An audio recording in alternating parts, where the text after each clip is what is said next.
Hello, everyone, and welcome to our special edition of Beyond the Frame Live. My name's Dottie Sammartine, and joining me is Nephew, and our Hello. special guest today is Easton Van Hoveln. Welcome. How are you, Easton? Good. It's a pleasure to be here, Dottie. Well, It's it a is pleasure to so have you. good to have you here. So, Easton, you are just such an amazing young man. You started bowling at what age, Easton? So my parents took my family bowling a lot, and so she took the family. But when I started, this competitive stuff, it was like I was 8, so that's when it all started for me. Well, that's how old are you now? I'm 11. So you've been bowling for maybe a little bit less than 3 years? Yeah. And look how far you've come. So you just told us before we went live that you finished in the top 4 to move on in the Pepsi tournament this past weekend. Tell us a little bit about that.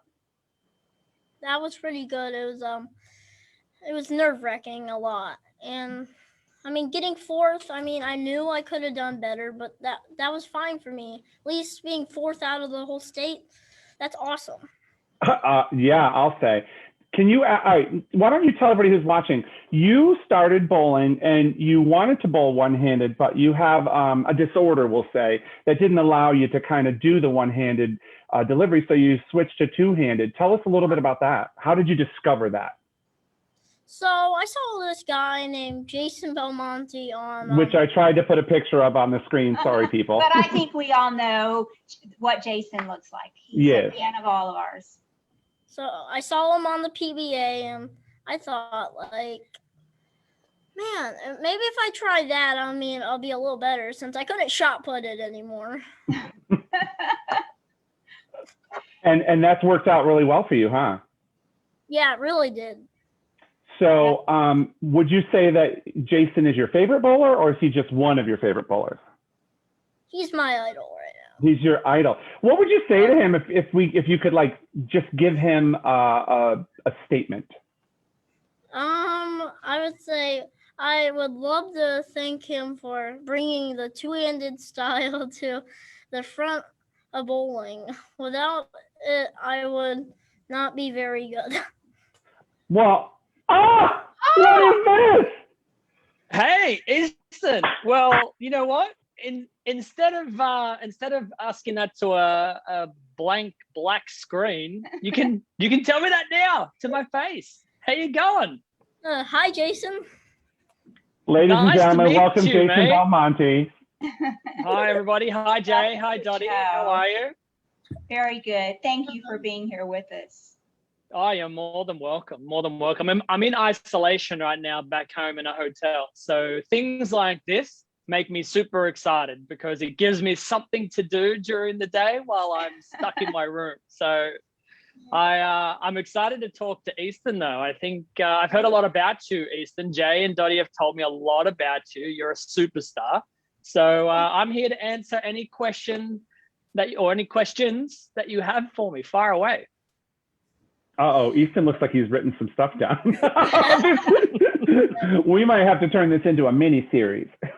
There you go. Here's my first question. When did you know you wanted to be a pro bowler? And what age? That's a good question. First off, I've got to apologize. You guys all have awesome backgrounds, and I do not. I was not as prepared as the three of you. But Easton, to answer your question, I knew I wanted to be a professional bowler pretty late, considering. Let me explain the whole story. Okay, when I was your age, I didn't even know that there was a professional tour. So in Australia, in my hometown, it's a very small little town. My parents built the bowling center. They weren't bowlers. They'd never bowled a ball in their life until they built the bowling center. So we were really cut off from the rest of the bowling world. And we had some Americans who moved to my hometown for work, and they were huge PBA fans. So they would tell us about the PBA and how amazing it is. And I was like listening, going, this is incredible. But I still had never seen it, knew nothing about it. And then they left to go back home to the US. And when they got there, they would send us these tapes. And for those that are a little older, they were on VHS tapes back in the day. So we would get these tapes once every couple of months, and it would have a bunch of shows, PBA shows. And that was the first time I ever saw the PBA over New. I was probably about 13 or 14 at the time when these tapes were coming back home.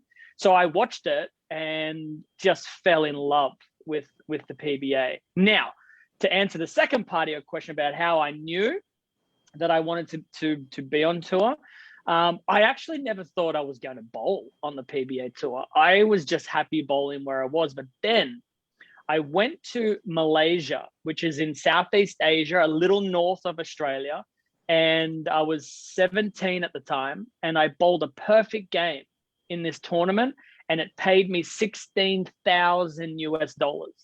So I was flying back home with all of this money, and I started thinking, well, why can't I do this full time? You know, I just made a lot of money today. Like, maybe I can do this.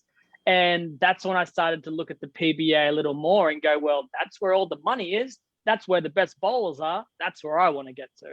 So I was a little bit later in my life knowing about the PBA, but once I saw it and found out about it, I knew that's where I wanted to get to. I'm going to interject something here. And in between there was a little time when I first met Jason. It was in Las Vegas, and I think you were 18, maybe 19, but I think you were just turned 18, and you came to bowl the high roller. And you were the only person that I had ever seen bowl two-handed at the time. As a matter of fact, there were 3,000 people bowling this tournament, and he was the only person bowling two-handed. So most of the people there had never even heard of it or seen it. And we just stood there looking like, how the heck does he do this? But we watched him take our money, though, didn't we? Because he knew what he was doing. And the story was written by you, my friend. So, Easton, you have a story you're going to write on your own. Right. We don't know how it ends now, so. And Jason, I'm curious, do you have any words of wisdom for Easton? I mean, there are so many things that I wish someone had have told me, Easton, when I was your age, that I kind of had to learn along the way. But I think probably the most, I guess, important lesson that I've been learning is you're going to come across in your life a lot of ups and downs. And it's super important to be aware that in our game of bowling, it is so difficult to win. It is so difficult to perform great every single time. So you have a lot of these ups, and then you have a lot more downs. And the best thing I ever heard was, you know, somebody asked me if I thought Walter Ray Williams Jr. was a successful bowler. And I said, successful? He's the greatest to ever do it. He's amazing. He has so many titles. And they said to me, okay, Walter Ray has bowled in 1,000 bowling tournaments. And on the Pro Tour, at this time, he had only won like 40 or less than 40. And they said, so out of 1,000 bowling tournaments, the greatest to ever do it had only won 30-something times. And that really put it all into perspective for me, understanding that as much as we want to win every single time and perform great every single time, we are human beings, and it's absolutely okay to have bad days. The important lesson is just learn something from it. Take something away from every performance, whether it's something about learning lane adjustments, learning technique, understanding ball choices, whatever it is, you've got to take something away. And when I heard that about Walter Ray, it just hit me like a bus, just went straight in my face and went, yeah, you know what?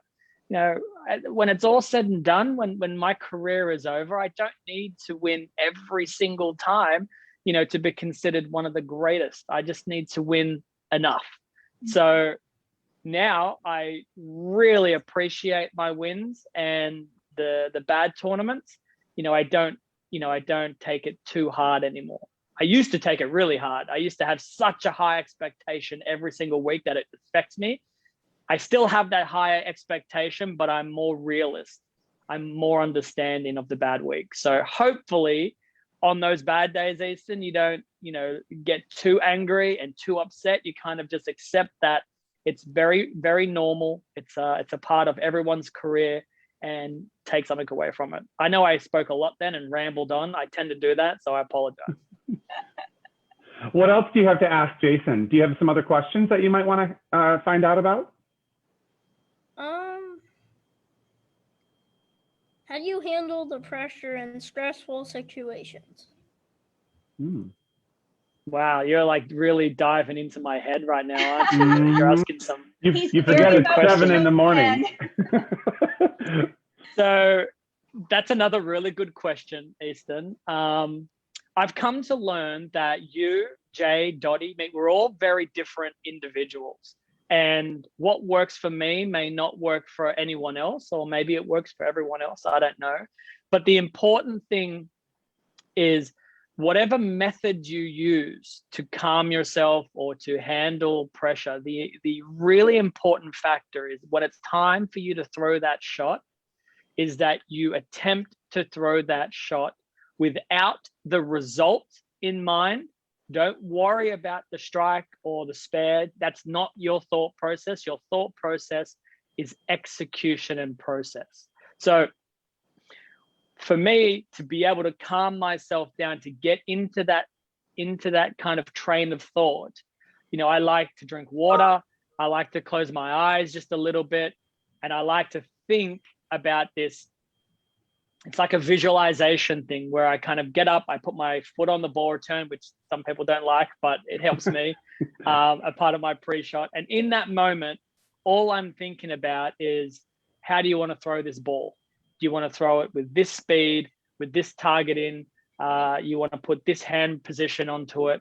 And I'm thinking about that. And then when I get onto the approach, I press play and nothing else matters. Not the strike, not the result, not anything, not the crowd, not the cameras, not the people watching, not the fact that I could win the tournament or lose the tournament. All that matters is I know exactly how I want to throw this ball right now.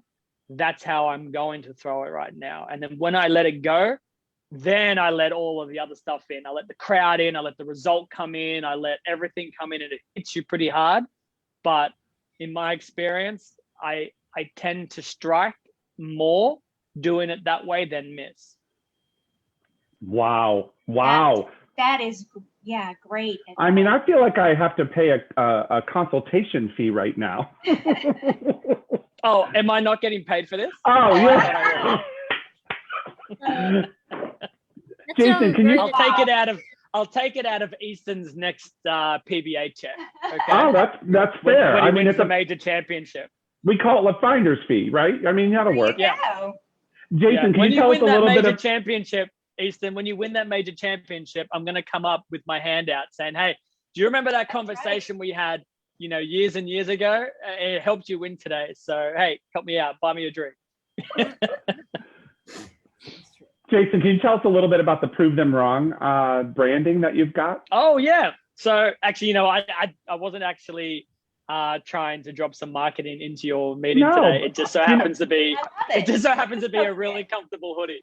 But and the bottom line is this: that message applies especially to Easton, right? Yes, like, and it's so powerful. So I'd love to hear it.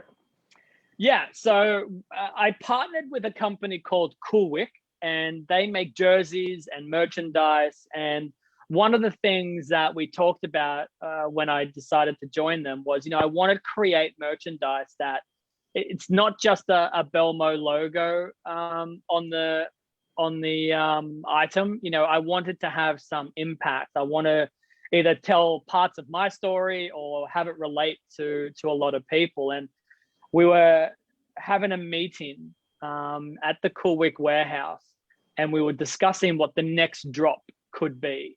And we just started talking in the room, and it was incredible. Everybody in the room had this story that was about them trying to do something, and they felt resistance from people around them, people close, people they'd never met, but they all felt this kind of like chip on their shoulder, like they were told they couldn't do it or it wasn't going to happen for them.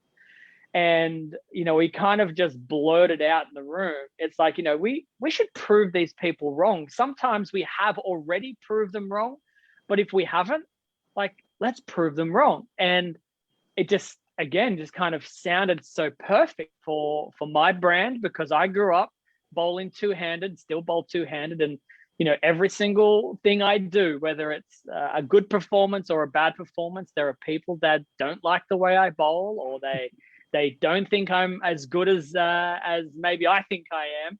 And it just made me realize that if I'm hearing that, and with the success that I've had, like, there will be a lot of people that hear things like this.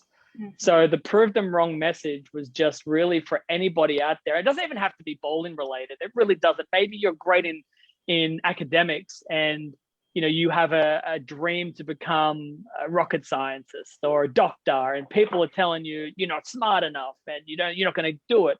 Well, this is your chance to be able to kind of represent your path by proving them wrong. So you can go to my website, jasonbelmonte.com, and you can scroll down to the merchandise area there. And I'm actually only selling this hoodie for another few more days. And then I'm taking it off the website for good. So if you're listening and you like this message, hop on soon. Otherwise it'll be gone. Absolutely. Easton, what else do you want to talk to Jason about? Good day, mate. What time is it there? Well, how long have we been talking for? So it's 17 past 7 a.m., but it's your tomorrow, okay? Like, it's very important that I'm not on the same day as you. All right, so I'm actually in the future. Do you want to hear a funny story, Easton? Do you want to hear a really funny story?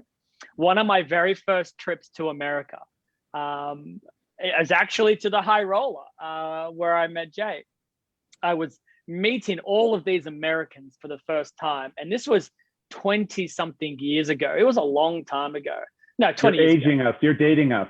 I know. It's a long time. But a lot of Americans hadn't met Australians at this point. You know, they just didn't really know very many Australians. So when I would talk to Americans, the one question that they always would ask is, how long does it take you to get here? And what time is it back home?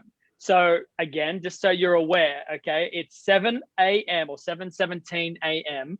on Tuesday here in Australia. So you guys are on Monday.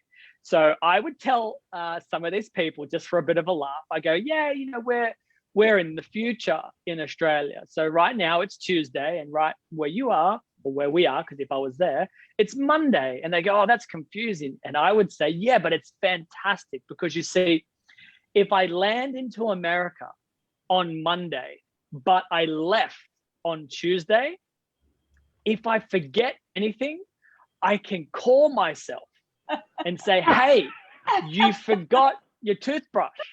Make sure you bring your toothbrush, because I'm in the future. And just for a moment, these people that I would meet who had never met me before, didn't know my sense of humor, they would look at me like I was telling the truth, and it didn't really make sense until I would probably start smiling like I am right now. And I couldn't hold the joke any longer. And then they would say, you liar. That's not how it works. Oh, yeah, Jason definitely has a warped sense of humor, but for the good, because hey, everybody's unique, and we love our Belmo. We got some stories, don't we? Not appropriate, sure, not all of them appropriate for a broadcast, but most of them inspiring, I'll tell you that much. Easton, what do you plan to do with your next tournament? Like, what are you going to take away from what Jason just told you today? How are you going to improve yourself? Well, I'm just gonna do everything he told me to do. Okay. Stay calm and stuff like that, and I'm gonna visualize my shot. There you go. That's what I was hearing. There you go. You're I gonna think be great, everybody mate. watching You're gonna can be learn great. from that. Absolutely. Absolutely. Well, Easton, is there anything else that you would like to say to Jason before we close? I really appreciate you talking with me. This is awesome. You're welcome. Hey, Easton, I need you to do me a favor, okay? I need you to give either Dottie or Jay your home address and what size hoodie you wear, and I'll hook you up with one of these hoodies, okay? Oh, wow. It'd go great with my Cool Whip jerseys too. There we go. Oh, There we go. yes. I love. Hey, Easton, you're gonna be just fine getting sponsors in the future, mate. You know exactly when to throw the brand name in there. You know exactly what to do. You're gonna be great. But you just tell, like I said, Dottie or Jay, your size hoodie and your address, and I'll make sure the guys send you one ASAP. Okay? Thank you. That is awesome. You're welcome. Oh, wow, Jason, that is so great. Thank you so much. No Anything worries at all. anybody else has to say before we kind of wrap a little bit? I want to say, Jason, thank you so much for taking time out of your very early morning there and helping us celebrate Easton's success and his future success, because we know that's going to be a thing, right? And, you know, we can say that we got to talk to Easton before he made it. Before, yes, yes. We're going to keep this link to this YouTube video that's going to be out there pretty soon, and we will relive it when Easton becomes a PBA bowler. I have no doubt that he's on his way. And again, Jason, thank you very much for getting up early and making this happen. You really have made Easton's dreams come true. Dottie, Jay, Easton, not a problem in the world. I appreciate the invite. All good, Easton. I'll be waiting for you on tour, mate. All right, looking over my shoulder, waiting for you to be knocking on the door. Okay. There you go. Well, viewers, just Peace, guys. we appreciate you joining us this afternoon on our special edition show. And keep watching on Beyond the Frame. This week, we're going to have another seed drop. And then also we have another Ask the Trainer coming up. So if you've got some questions that you've been wondering about, or some Conqueror issues that you're not really sure how to set up or something, you might want to ask one of the trainers that will be a part of the Ask the Trainer that's going to be on Thursday. I believe that is at 11 Eastern time. So keep watching on Beyond the Frame. We'll post a link to that later in the week. Other than that, Jay, do you have anything else before we sign off? No, until next time, keep yourself thinking outside the box, and we'll join you soon. Thank you, guys.